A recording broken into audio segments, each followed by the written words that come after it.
There are a few checkboxes in the industry which I really don't like, but I try to really stay true to myself, true to my values, stay more human, and not get alienated by everything within the industry.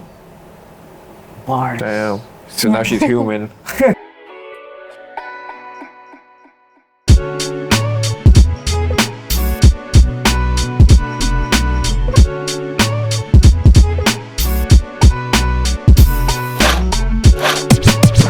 Alright, welcome everyone to Creativity and Beyond. We are back with episode 5. Yes, Today's sir. guest with Kelly.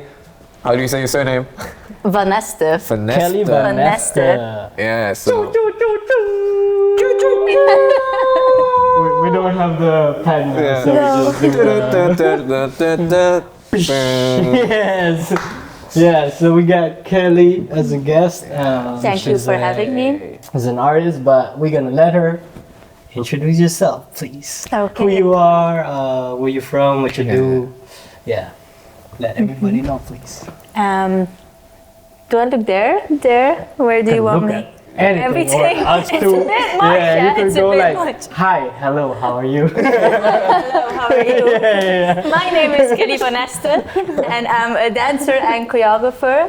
I am originally from Belgium, close to the French border, but my company is based here in Tilburg. Yes, and we're gonna talk about that later. So that's the base, Yeah, actually, yeah. very shortly. Cool. Yeah. So she's an artist, maker, dancer, choreographer. yeah, Did we singer. miss something? Singer. Singer, you don't want to hear me sing. I think the windows will break. We want to know your origins, right? So first part, we're gonna dig into that. So when was the first time you like came across art or creativity in general? The first memory that you have for it?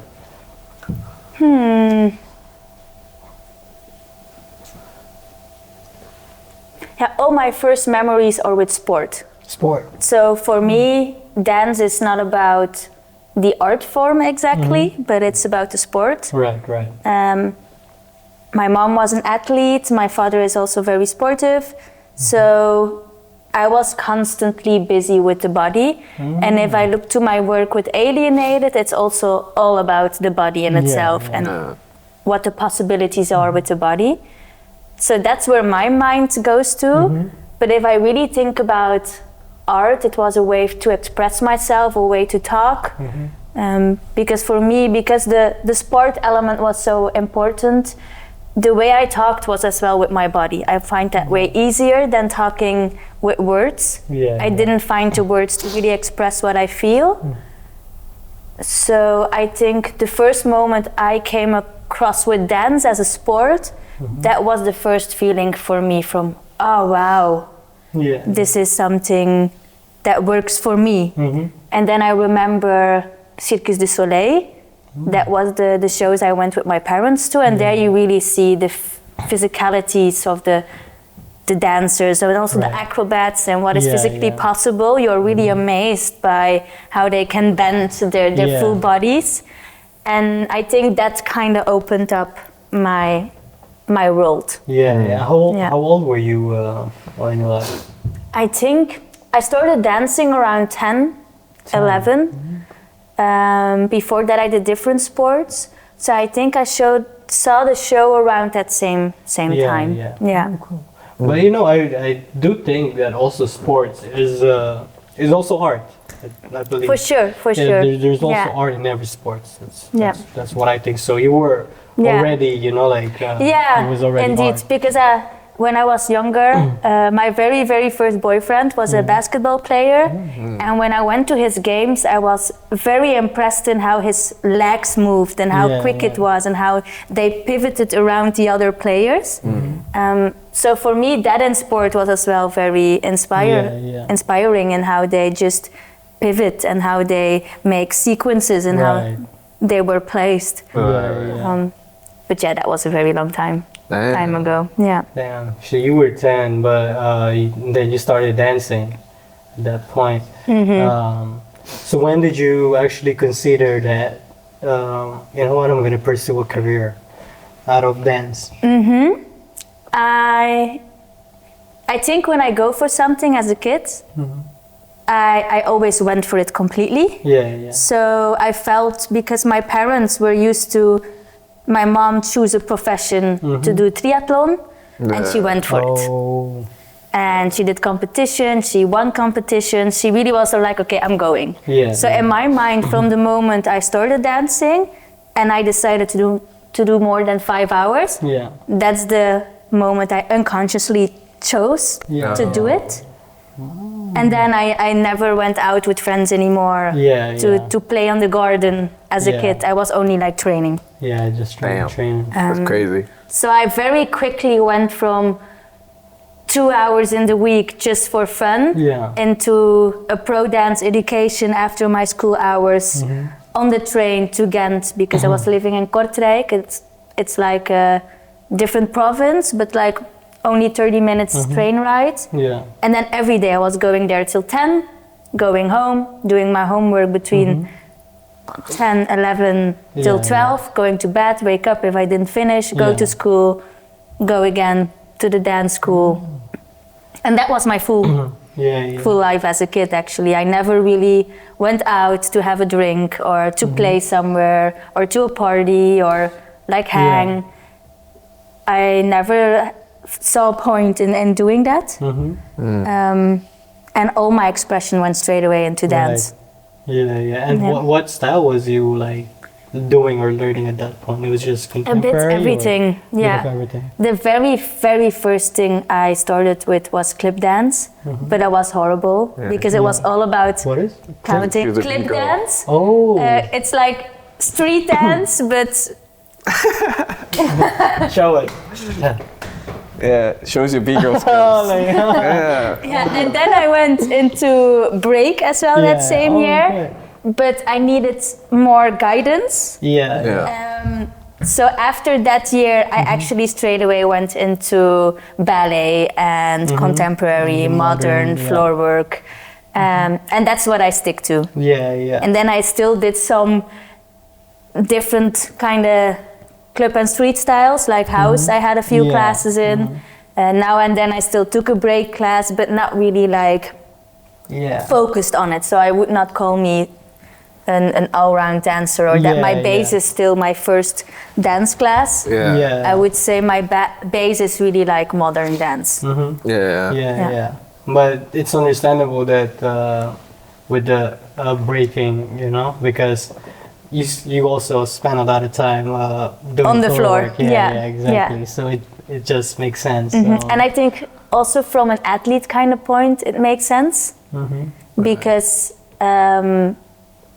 the capabilities, what they do with the body, really inspires me, because it's a completely different way of finding moves and finding power in different body parts than only the center. Yeah. In which, if you look to the modern techniques, it's not like that.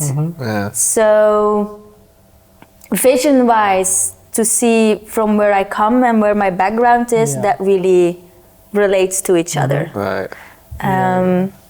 And I think that's why I'm still so inspired by more the breaking culture Yeah. than Okay. And the stand-up Yeah. stand-up style.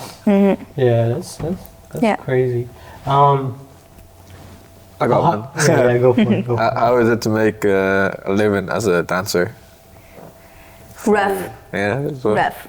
Yeah, I have moments that I'm really thriving and I'm just going and flowing, and I'm like, oh my god, this is working. Yeah. And then other moments that I'm also like Right. down to the ground.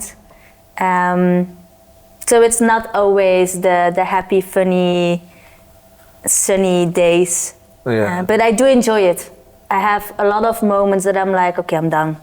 Yeah. But then there is that urge, that like child voice inside of me that I'm like, okay, but I want to speak out, I want to express, and that's why I keep on going. And what do you think are like some things people might glorify about the lifestyle? For example, someone that's like outside, like looking at you doing what you do, they might think like, oh, she's living her life a certain way, you know? I think I am actually, because I do what I want to do. Yeah. And I keep on focusing on what I want to do. Yeah. And that's also what we sometimes take for granted, that we can make a living out of our passion. Right. But with every passion you have, there is something that's not nice. Yeah. And I guess that's in every job like that. So you think the young generation don't realize this? I don't think they don't realize it, but I think they became a bit lazy with it. Right. And the generation has changed in that we can more speak up, like we are all in the same level. There's no hierarchy anymore, or less, let's say. It's more about a conversation between the younger and the older ones. Yeah. But because of that, they speak up more in where their borders are and where their wishes are, let's say. Right. But because of that, they don't come across every single path they should go through to learn what they really want. Because they decide straight away what they want. Yeah. And with that, it's still hard for them, but it's in a different way hard, because they don't come across the struggle of passing something you really don't want. Yeah. And I think that's a moment when you pass something you really don't want, that's the moment you grow. Because that's an uncomfortable place. Exactly. And I do believe that a lot of dancers nowadays are in a comfortable place. In picking what they like, picking what they know. It's like shopping. You choose what you want. Yeah. And when I was younger, I had to do everything, even though I didn't like it. Right.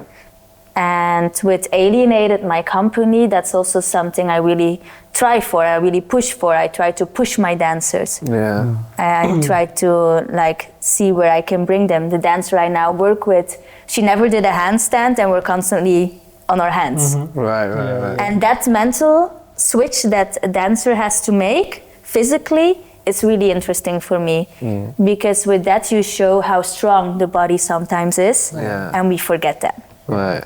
This is a good transition. Do you have something for you? I wanted to ask something, but if you want to go first. You were going to ask about Alienated, right? Yeah, exactly. It's a bit like, how is the process for you from being a dancer or working for other people to actually have your own company? And also, even now that you have your own company, you're still working with other people. So how it is for you that, first the process, and now once that you have it, you still wanted to collaborate with other people and do projects for other people. So how is it for you? I love to switch up once in a while, to step out of the hard part of a choreographer, because with a choreographer your work is never done. So in a day that I'm working for another company, I know I have to go there, I know I have to finish my day, but then the day is over. Yeah. And that's such a nice position to be in as a dancer. And sometimes I like to remind me of that and just enjoy there, have fun with other dancers and colleagues, instead of always having to be on top of my game. How did I make the transition?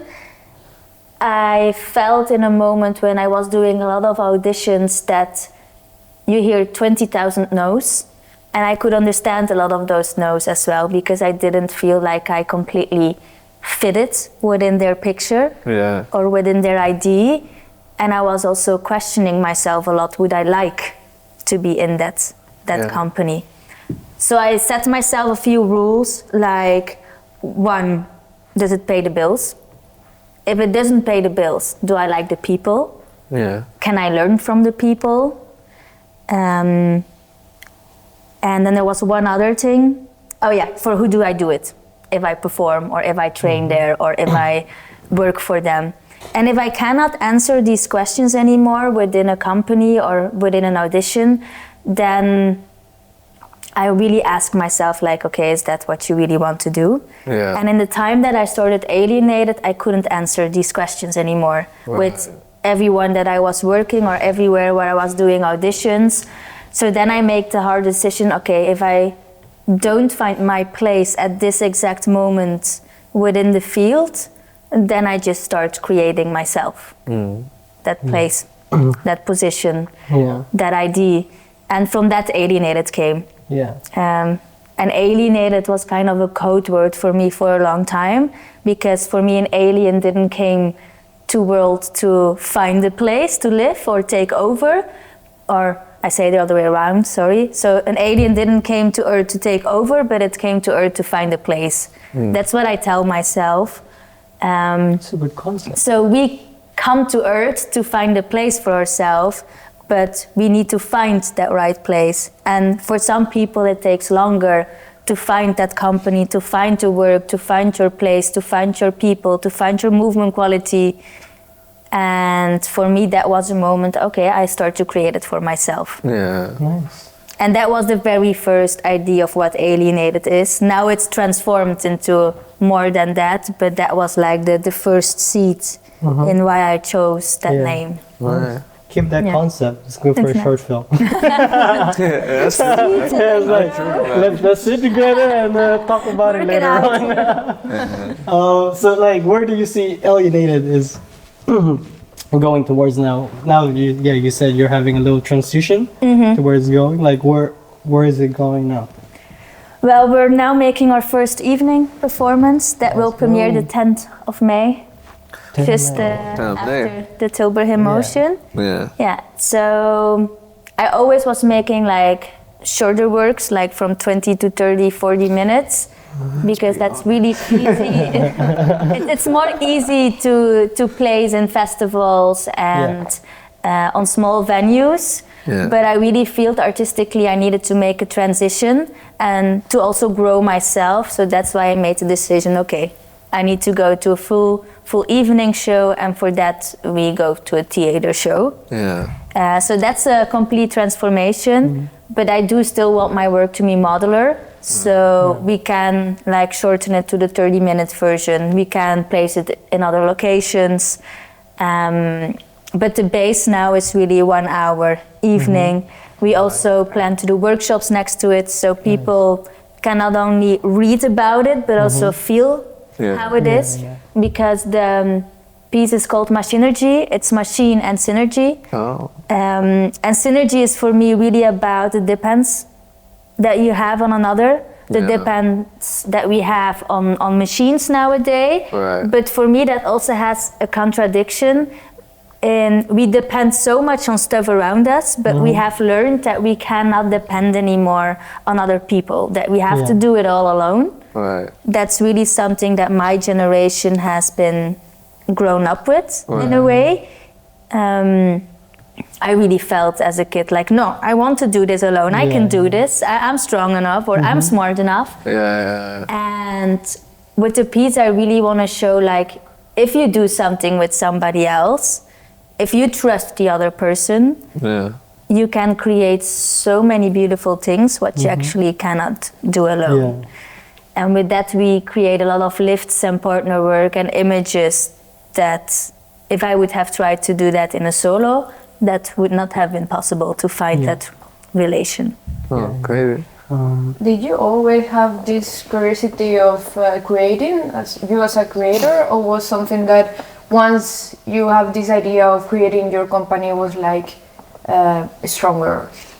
I think I was a bad student, so I always had it naturally in me to do my own thing. For me it was really difficult to do certain technical stuff because on my body it didn't feel nice in a way. It felt forced always to do certain positions. So I always had that in that struggle within school or within other companies, that some movements that you learn from somebody else didn't feel like mine. So I couldn't really dance it in full extent or express and feel it in full extent. And that's the base from art. So I did prefer to move in my own way and to improvise than to have like a fixed choreo. I do feel like the companies that I now still work for at this exact moment, they do give me that freedom as well to move in my own way or to give that input. And let's say like, if I was to, okay, we'll have to switch this a little, but let's say someone's like asking you what are like the 7 steps or 7 like phases you went through in order to make Alienated, what would you say to them? Like, this is like what I would do right now if I knowing the stuff I know. First thing for me would be train. Okay. Train to get technique, train to get style, train to get your base. All right. In what style that is. Because I do believe a nice piece is still if you're a nice dancer. And for that you just need to be physically capable. Yeah. So 1, work hard. 2, I think you need to go through a personal phase that triggers you in a way. For me, that was when the alien became a code work. I can deeper in it, but I don't think it's so important. But for me, that body image was for me really a struggle as a dancer, a trigger in a way, because I felt I didn't have the idea of the ideal image of how a dancer should be. Right. I had a different athletic image in my mind, in which was very contradictory in the idea of how the dance industry looks. So that was a really struggle for me. So from that is the first moment I spoke out to world, I feel like an alien. Yeah. So that was my first drop. And I think if you need to make a company or you want to make a piece, you really need to find something that you connect to, that sparks for you. And I think that's the first moment that for me the word alien sparked, like feeling odd, feeling strange, feeling not in place. And I think a lot of choreographers and dancers go to a phase that they don't feel in place or feel not worth it or feel taken for granted or whatever that is for that person. Yeah. And I think from that you need to go through that phase, and from there creativity can start, or the first spark of creativity. And then you need to go through all the phases of creating. And the first phase for me is experimenting, researching, trying things out, trying, failing. It's kind of an evolution that you will make. The next phase for me is professionalizing. Right. If you find a way to create for yourself and to make something you're kind of proud of, then the networking and the financial and every aspect of that needs to come in. And that's the business side that needs to step up of a dancer or maker. Right. I think that's a hard step as well, because we don't learn. We don't learn that to make from art to business. It's also not something that is very logical, actually, because you just want to give, but we also need to live. And that's where that side then comes, like, can you mentally handle that the work is never done? So that's phase. And the next phase is spreading your work, spreading your knowledge, spreading who you are as a person, creating a character almost. Like, I do believe I'm myself and I stay myself, but you do create an image for people to look up to or ask questions to or relate to, because that's what we do actually as a maker. And then the last step for me is continuing, keeping your head up. Try to take a moment as well to breathe, because we forget to breathe, but within that to already be on the next train. So it's a bit of a contradictory one. So I feel like that are the steps for me. Oh, you killed that question. Murdered it, man. Killed the beat. Before we continue on the creative side, I want to ask, like, continuing on the just to follow up on the business, because having your own company is never easy. People only see the result, but not the work that you put in the back. And also the people in the back. Exactly. The people that's helping you keeping the company going. So what are the struggles that you have to go through to keep this your company alive, like, especially on this day? the dance industry or like the culture in general in the Netherlands is based on subsidies. Yeah. So that's one of the most difficult things that we go through. And it's a bit of a subjective thing for me, because you start a business, but if you're selling apples, the business is normal. And you know which apple is good and you know which apple is moldy. Right. There it stops. But with a subsidy, it's all subjective. And even though you put your heart in it and you put everything you know within it, there are other people judging if it's a bad apple or a good apple. Right. So that makes it really hard. Our industry also is more and more checkboxing, Right. in which it's not about the art only anymore, but it's about the person who you are, your background, also what you give back to the city, which I do believe is good, but as a young maker, it always has to start from the art. And they expect us now to make that transition a bit too quick. Right. Because how can you only have made one piece, maybe don't know yourself completely yet, but already give everything you know to people who don't know art in general. Right. So that's a difficult thing for me. And I'm now on the border from young maker to mid-career. So I'm really in that transition to give things back. Right. But on the other hand, I'm still like, but I have so much to learn. Yeah. It's my first full evening show, and okay, I made one or two other pieces, but is that already enough to really know my style, to be a big name or make a bigger name for myself? Yeah. When do I decide, or when do they decide when that time is ready? So it's a lot, out of your hands. And I think that's a really hard thing about the business of it that we have to do, and not take that personal, for sure. Yeah, it's all business. And always have a plan B. Like normally we would have been premiering in October, but there is not enough money, so they call it in Holland onder de zaaglijn. So they don't have enough finance anymore because it's been cut. So we would like to give you the money, but there is no. So then we had to go to a plan B and to find a new solution to find money, and to still be able to finance, because we as a company, we also do believe in fair practice. And everybody should be paid for what they do. So that's the other thing. For me, it's also hard because you work with other people, so you want to promise people something, but because it's so out of your hands, you cannot always guarantee. So sometimes people do something, they put some data in pencil, but then they expect that they will have a job, but then in the end they don't. So that are the first direct things I think about.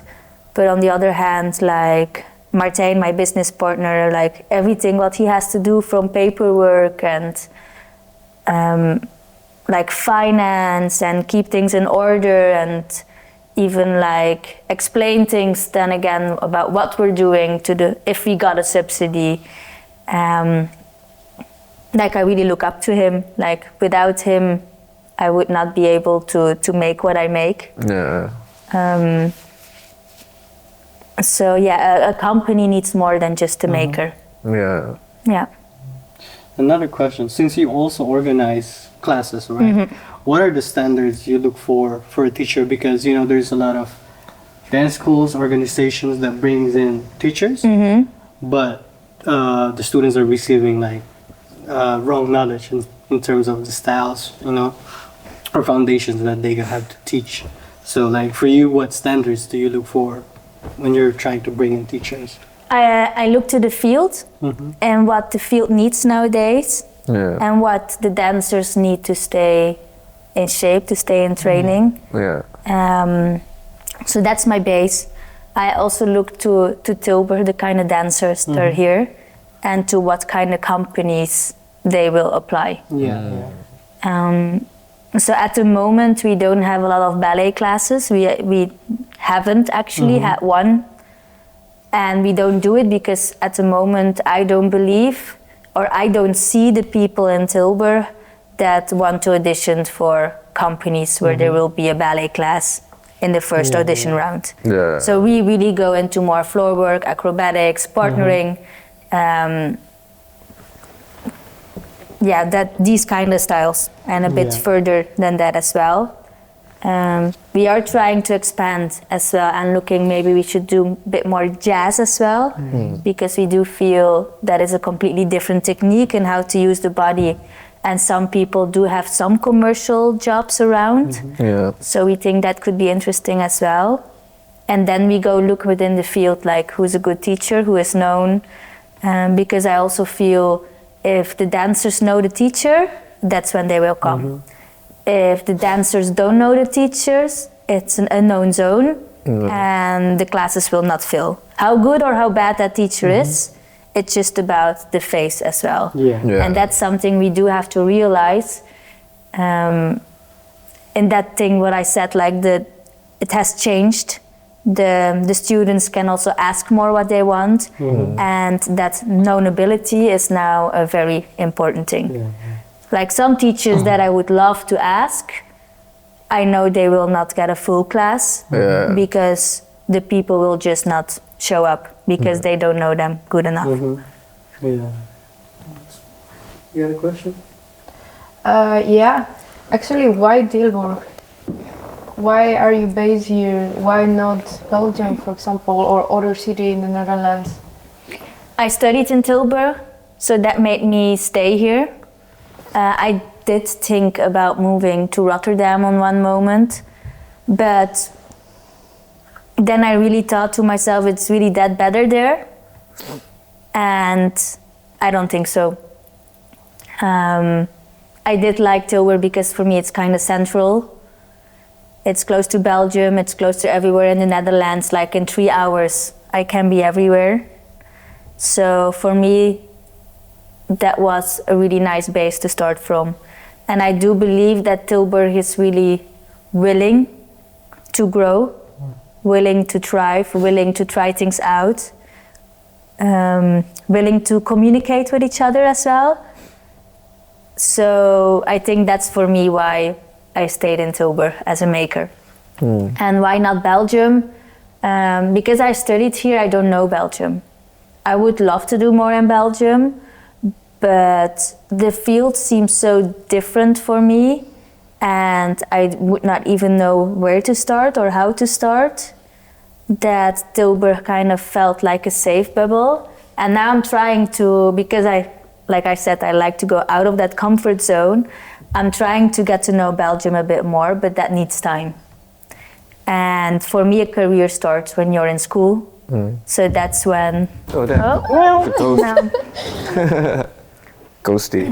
Take two from the top. Like it. Hip hop coming through. Hip hop coming through. I'm a real baddie, you know. Big girl baddie. Big girl baddie. She's calling you out, Kevin. He's there. Come so not safe. I got you, Kevin. I got you, Kevin. I got you, man. Man. Oh, I got it. Yeah, I'm gonna fix it. You don't fix it. Emma's like, oh god. That's Kelly right there. You were too loud and you were too loud, too serious, I think. The bubble energy needs to come out. No, The disco ball. and, we're slowly gonna bring that character out. The disco ball. What was I saying? Tilburg. Something about Tilburg, yeah. Like the bubble, you haven't found a way to break through yet. It was something about the school. When you're in school, that's when your career starts. And for me, that really felt as a pity too, when I just started my career and you're already in such a unstable position. To then straight away say like, okay, I move away, I throw everything away that I learned, that I built up here, and start over again. When you choose your school, that's when you choose your working field and your career. And that's something that a lot of younger dancers at that point, even me, don't realize. So what's your advice then for the dancers you see in Tilburg regarding what you just said? Do your research early enough in what you want to do. I never did. I think Fontys was a really good school for me. It really got me out of my comfort zone. I was really a wallflower back in Belgium, and I needed to get a bit of that Dutch mentality, let's say, or that Fontys. Wallflower. Yeah. I never heard that one. No? No. A wallflower is somebody who's like very timid Oh. and disappearing in the wall. That's very Wallflower. literally That's crazy. wallflower. So I needed a bit of that Dutch mentality, and I think I chose the Netherlands because it was the only place I knew. I only knew Fontys and Codarts. Yeah. And when I walked into Codarts, I was like, oh my god, this feels too squared in a way. Right. And Fontys was a bit more childish, a bit more playful with the fat boys laying around. Oh yeah. Take those naps, man. A lot of naps. Take those naps, man. I even took a blanket with me through school. Use your fat boys or blanket, you know. Yeah, man, 10 days. So in that sense, the first impression you have as a child, because I was 17, it's more friendly. Right. And like I said, I was stuck in, I wanted to express myself. And when you walk into a school like Codarts, it doesn't feel like expression. Yeah. It feels like school. Right. And at that point in my life, I needed freedom. I had the feeling of running away, of expressing myself, Right. of hiding from Belgium Right. and not coming back anymore. That was my first reaction. Okay. So in that sense, I unconsciously took Tilburg. Yeah. And in that sense, it was a good choice. But if I would look back to me, I would advise myself, like, look to other countries, look to other styles, look to other schools. Because I do think in how I move now, it could have been interesting to choose for a different country. Right. But on the other hand, I'm really happy in where I am here in Tilburg, the people I met in Tilburg, Yeah. the people that helped me grow in Tilburg. What's the advantage of being here in Tilburg? Advantage as a positive thing? Yeah. Yeah. Like what are things that you see that you can do here that you can't do elsewhere? But I don't know a lot of other countries, so in that sense, I cannot tell. I only know Belgium a little bit. Okay. But also not enough to really know the art field there. But what I do feel about Tilburg is that people try to connect with each other and that everybody is there for each other, that there is kind of a community that is open. For example, with the TDP, in the first beginning it was only the jams on Tuesdays. I had a feeling as a contemporary dancer, I am welcome here. And I can get inspired and I'm accepted to move. Yeah, it's true, man. So She was ciphering. there is a, She was ciphering, man. yeah, and in the beginning that's very scary. Yeah. As a contemporary dancer, you will not enter so easily. Yeah. And in Tilburg, the people were very nice, Yeah. very open. And I think that's a very strong, vibrant feeling that's here. And in that I believe that Tilburg can really grow in something beautiful. If all those different institutions can connect, then something new will happen. Yeah. Instead of trying to make different things and competing, if we really grow together, then a city can start to grow and everybody will know each other, collaborations will come.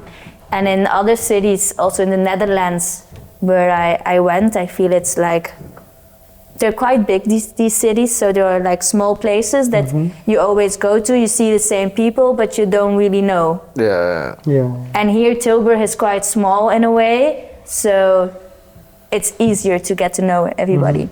Okay. Very intimate. Hold on, we'll check the time for you. Yeah, bro. Because we don't have I to. was gonna say, let's slowly wrap it up. Yeah, about 40 minutes. So I Yeah, guess so, yeah. If you have We still have some questions? time, like Some it's fine. yeah, we can slowly wrap it up. Slowly, get easy. there. Do you enjoy, right now, do you enjoy performing or creating nowadays? Since you do both. I think if I'm creating, I miss performing, and when I'm performing, I miss creating. Yeah, grass is greener on the other Yes. side. Huh? always. It never changes. Yeah. Tell you So honest. now it's nice that I'm dancing again in my own piece, Yeah. but it's more difficult because I don't see the image constantly. Right. So I do feel like I sometimes need extra outside eyes to guide me as a choreographer Yeah. in where it's going, because I can only feel, which is nice because you feel what you're making, Yeah. but visually somebody is going to watch it and you do it for them. Yeah. So it needs to fit the picture. Yeah. But what is your creative process like? Like, is there a certain base of how you create? Of course, it's different every concept. Yeah. But what do you follow? Like, I do have a general concept. So like I said, nice. the body is my base. Yeah. It's my tool. I really see it as a tool. And that comes because my very first piece I made and my research I did was about object manipulation, which is a term out of the circus. But I liked to take like really sturdy, rough objects in which the body got manipulated as well because of the object. And for that there was a question for me. Okay, I created a frame for myself to work in, but is it the object moving or is it the body moving? What is the relation between those two elements? So I kind of made like a guideline for me that I can take over 10 years in how I want to progress. And I am now in phase 3. And to give a short summary, it was first body and object. From body and object, I went to body is the object. And for me, that was ethically very difficult because a body stays a body. So that's why I changed from body to machine. That's where we are now. I see my body as a machine in which I can do things with. From machine, I go back to body in relation to something else, but it needs to be, I call it verlengstuk in Dutch, which is the translation of something that is connected to you, like physically connected. Yeah. And then after that, I go to body and, let me think, lichaam als machine, lichaam en verlengstuk, body and a matter, materie, so another substance, which can be air, light, a sense that you can see with the eyes, but is not physically touchable. right. And for the next thing, it would be body and space. Space and literally a space in which you work. So that's kind of a line that I created for myself in which I do my research. And with that, I find teams that I get inspired by and which connect to me in the moment I am. Yeah. And from there, the creation starts. So it's not that I think about, I want to make a piece about coffee, and then it starts. Yeah. For me, there is first a concept in which I kind of feel a connection to a movement quality. For me, with Machinergy, the movement quality was to machines. So the concept is not machine, but the movement quality is machine. And the underlying thing is the dependency on each other. So that's sort of like the layers that I kind of work in. And from there on, I start to research what does that mean for me, a machine, what does that mean for me, dependency, where does that connect? Because there are most of the time two things that you're like, I feel a connection, but I don't know what the connection is. So for that, I need to talk to people, I need to read, I need to watch things. And from there, the concept starts to exist. Yeah. I go to the toilet quick, man. I'm dying there. Where's the coffee, no? I feel a bit too, but no, we keep going. Yeah. But what does creativity means to you? Like, personally? Personally, Yeah. doing what I love is the first thing what I think about. Yeah. Doing what I love comes with sharing.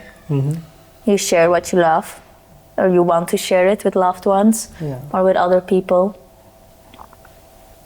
even though it can be a dark place, what you show, you can find each other as well in that.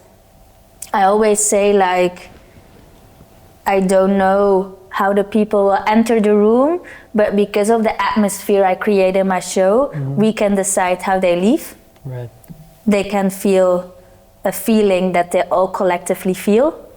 And I think that's a nice thing about art, that you can bring people together that don't know each other. Yeah. And even though they're not connected by the words, they will be connected by feeling. Yeah, very emotional. Yeah. So I think that's what creativity means to me. Like, bring something in motion with somebody. Yeah, because And- Tilburg is in motion. Yes, exactly. I gotta promote. We all gotta promote each other. Yeah. Yeah, that's really cool.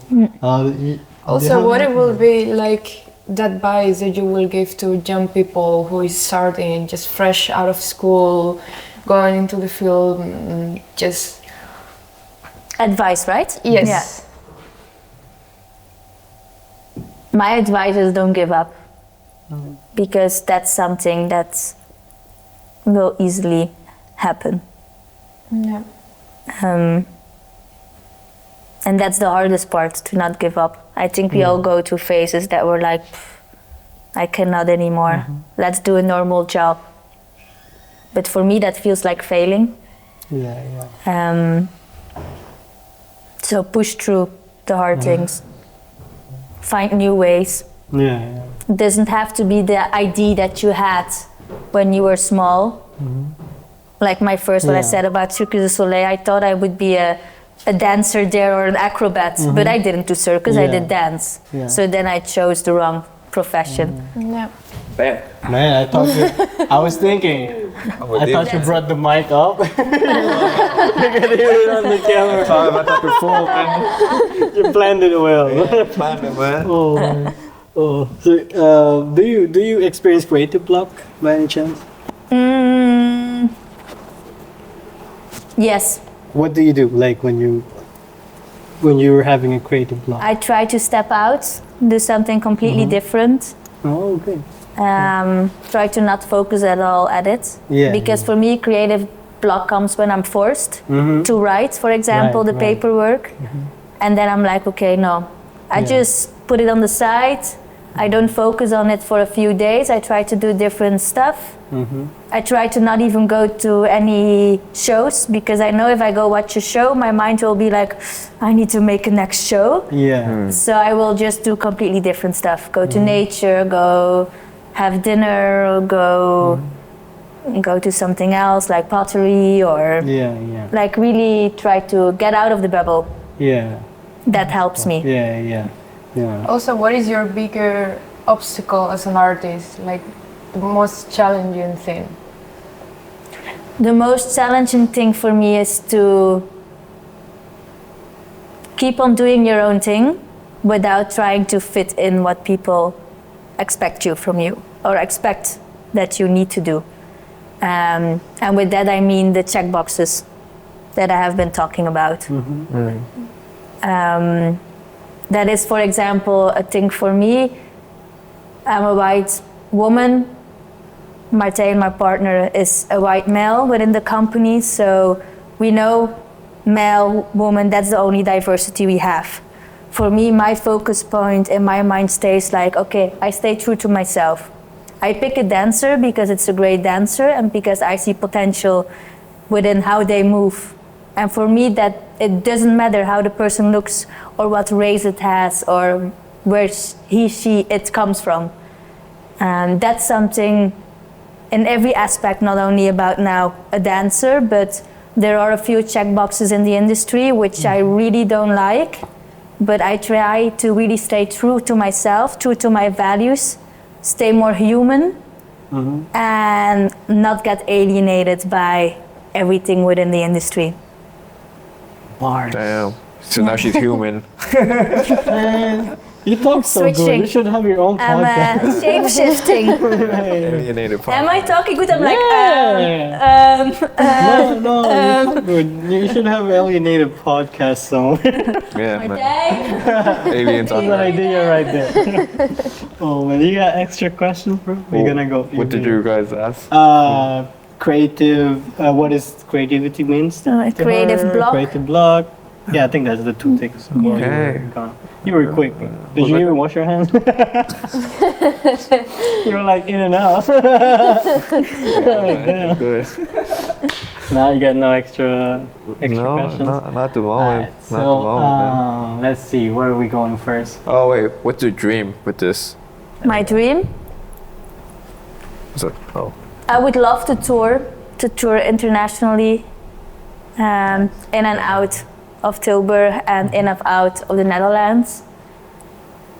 But I also would love to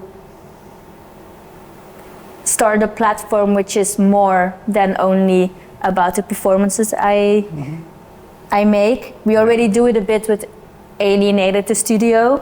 Yeah. That we give classes, but because of my sport background, I would love to talk more about how do we stay fit, how do we recover our body, how do we deal with food, how do we deal with the financial or the business or the practical side of living.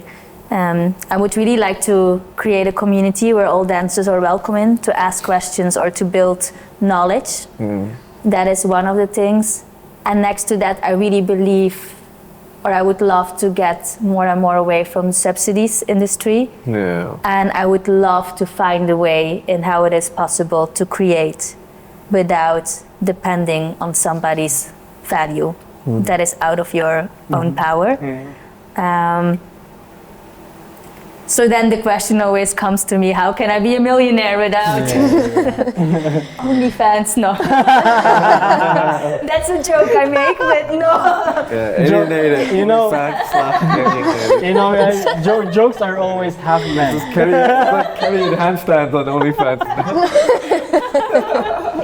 No, those handstands, it's man. some things that I think about, like, why do we make it ourselves so hard? Yeah. And how can we make it ourselves easier? And I would love that this industry gets a bit easier, Yeah.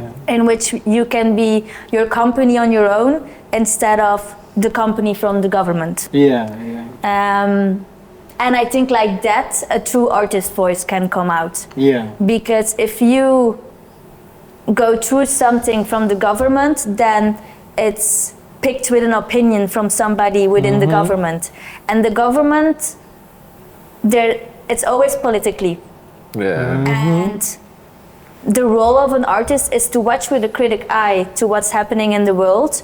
But if somebody from the government or connected to the government is choosing what is being performed, then there is a little bit of like, how do you say that? Censure? No. Oh, like they quiet you, like. Yeah, Like- they do Yeah, quite censorship, like, Yeah, you do have a little bit of censorship over your work and over your values, what you have. Like what I now said about I pick a dancer because the dancer is good. That some people will critique me because I don't check the check boxes. Yeah. And that's a really tricky thing that we go through as artists. Yeah, that's true. I'm for that. Without a creative world without subsidy is. Yeah, and Sounds how like it's a possible, please give me the answers. Sponsorship. Yeah. But it's dope that you talked about it, things you want to tackle in the future. So next episode with Kelly. Yeah. In 20 years or in 30 years. Yeah. But that's Kills my back. I take back pushing yourself. oh man. Alright, do you have any extra questions? No. No. You I got mean, none? yeah, but Yeah. Well, One if it's last time. one last thing. You can. The magic one. Yeah, the magic one. What are you gonna eat tonight? what are the next steps for you? Like something that you really want to check. Finishing this performance. I really hope we can fill the room because that's what we do it for. Yeah. So I hope the community can support the community will be there. And next to the community, that we can also find the people. Right. The people that don't go to art every single day. How can we bring them into the theater? Yeah. So that, and then surviving next year. Surviving the year to remake something new, hopefully. All right. Yeah. Could you share 3 art pieces or whatever to people like that people could check out? It could be whatever kind of creative things or art, Okay. whatever. The piece that I really loved that I saw, I think it's now 1.5 years ago. It was called Bit by Bit, and they had their own tent in which they performed with horse bits, and they were all connected. All the movements were connected through the horse bit and the muscles within the neck. And there were 2 brothers who explore every physical possibility within that. They even go hang on each other, like one in the air and the other one just hanging. And that was a piece moved by Matter in collaboration with the collective from the 2 brothers. It was a name in French, but I forgot the pronunciation of it. But that was literally my favorite piece in the last 2 years. So that's art piece 1.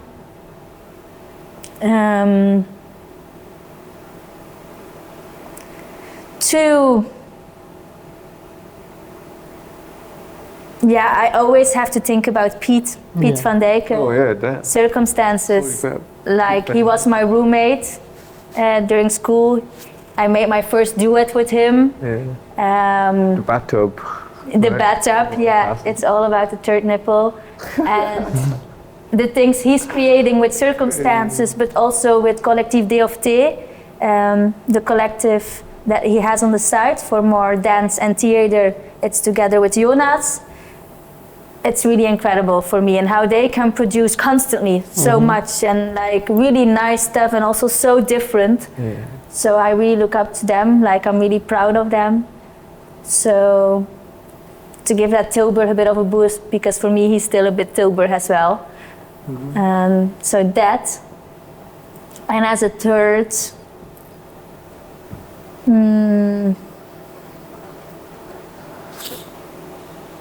as a third, I would say go watch a different art form.